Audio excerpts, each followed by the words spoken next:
The scene opens up with a U-cut of the Fantastic Four members pulling up on water near Island X, where Reed gives them an ultimatum to surrender or face the annihilation. So these guys are mercenaries on the Island X, are armed to the teeth. They open fire, and then Reed begins to disarm them. So we have the members doing their jobs, completely disarm them without killing them. So yeah, they are suppressed, and then Ben does his thing. Reed grabs the final two people and then sets them into a special boat.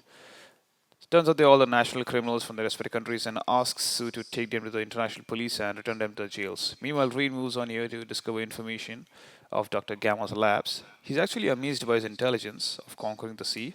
Then he receives a transmission, but then Reed informs him that all his members are done, gone, and the Island X is about to be shut down. So these guys promises to exact revenge on him. Then we see a bunch of nuclear warheads and advanced tech and weapons out there. So these guys decide to destroy everything. How dumbasses. How can you explode nuclear devices, right?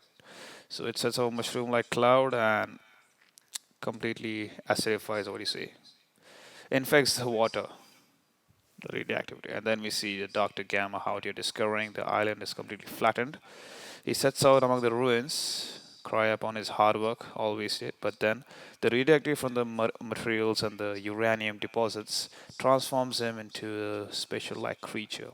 It mutates him basically without giving him cancer. So this guy turns into a special sea marine, half human, half, I don't know, monster.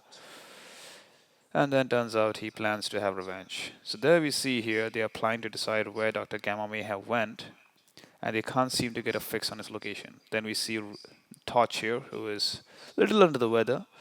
He wants to leave alone, and then he decides to set off.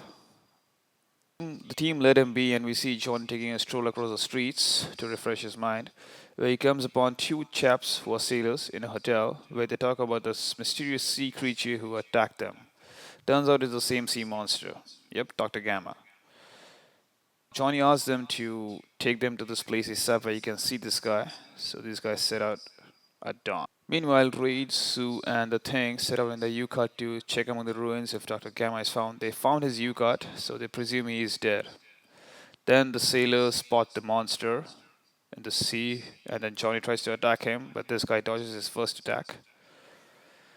Second attack, this guy actually gets suppressed by Johnny and then goes deep into the sea near a Moby Dick. Yep, a sperm whale.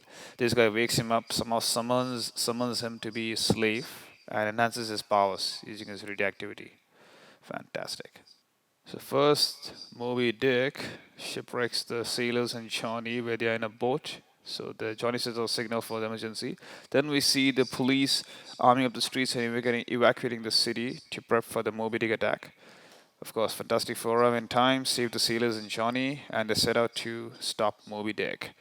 So Johnny does his thing, harasses the Moby Dick, and then this guy fires a beam where the Moby Dick completely falls on the city and flattens it.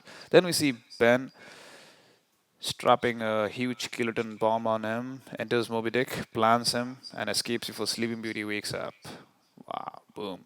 We see Moby Dick turn into cheese dust. Turns out Ben is fine too.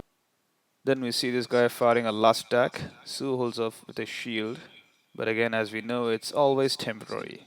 John, in a final attempt, creates a tornado which triggers a whirlpool in the sea, and down goes the sea creature abomination Gamma Doctor. So it spins him, and this guy just falls off deep. He promises to exact revenge and come back again, but these guys will be ready. Yay.